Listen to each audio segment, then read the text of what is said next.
New India के अमृत काल में हम अपनी नफरतों में इतने मशगूल हो चुके हैं ना कि हम सही और गलत का फर्क भूल चुके हैं। हमारे ही बीच से हमारे जैसे किसी भारतीय की अगर कोई विदेशी तारीफ करता था पहले तो हम कितने खुश होते थे ना, इंस्पायर होते थे उससे।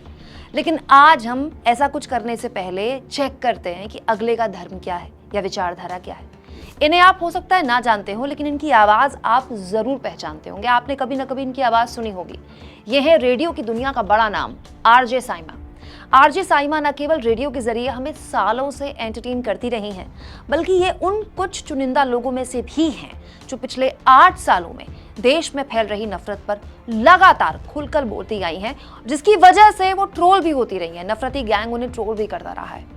अंतर्राष्ट्रीय महिला दिवस पर भारत में यूएस एम्बेसी ने भारत की आरजे साइमा की तारीफ करते हुए ट्वीट पर एक छोटा सा वीडियो शेयर किया और लिखा, इस विमेन हिस्ट्री मंथ में हम उन मार्गदर्शक भारतीय महिलाओं को उजागर करके समानता की ओर बढ़ा रहे हैं जिन्होंने मुश्किल रास्तों को पार कर अपने नए रास्ते बनाए। इस शनिवार से हर हफ्ते के अंत में हमारे साथ जुड़ें क्योंकि हम इन प्रेरणा देने वाली महिलाओं का जश्न मनाएंगे। सोचिए, भारत में मौजूद अमेरिका की एम्बेसी हमारे देश की महिलाओं की जय जयकार कर रही है और हम क्या कर रहे हैं? हम इसके लिए अमेरिका की आलोचना कर रहे हैं। यूएस एम्बेसी के इस ट्वीट पर जितने लोगों ने आरजे साइमा को सराहा, उनकी तारीफ की, उन पर प्राउड फील किया, उतने ही लोगों ने साइमा पर कैसे भड़ास निकाली देखिए। एक यूजर ने लिखा, यूएस एम्बेसी इंडिया तो ठीक है, इंडियन एम्बेसी इन यूएस जाने के लिए आपको पहले एयरपोर्ट पे नंगा करेंगे।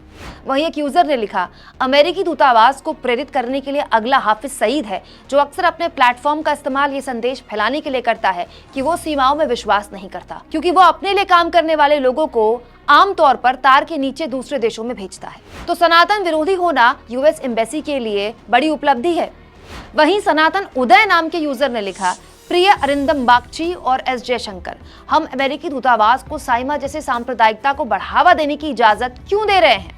क्या भारतीय दूतावास को अमेरिका में भी ऐसा ही करने दिया जाएगा? दोस्तों, आखिर आरजे साइमा के लिए इतनी नफरत क्यों? सिर्फ इसीलिए कि वो मुसलमान हैं या फिर इसीलिए कि वो देश में फैलती नफरत पर लगातार बिना डरे बोलती रही हैं, बिना अपने काम को खोने के डर से या बिना लगातार ट्रोल होने के डर से? यहाँ गौर इस बात पर भी किया जाए दोस्तों कि अमेरिका की एम्बेसी ने भारत की महिलाओं की सशक्तिकरण का जश्न मनाते हुए आरजे साइमा के अलावा कविता नाम के यूट्यूबर, जिनकी वीडियोस कविता किचन के नाम से बहुत पसंद की जाती हैं, उनको भी सराहा है। उनके लिए भी ऐसी ही वीडियो पोस्ट की है, लेकिन उसमें ऐसा कोई ट्वीट आपको नहीं दिखाई देगा। यानी अपने देश की नागरिक की किसी उपलब्धि पर हम उसे बधाई दें, गर्व करें, तब जब हम देख लें या चेक कर लें कि अगली का धर्म क्या है।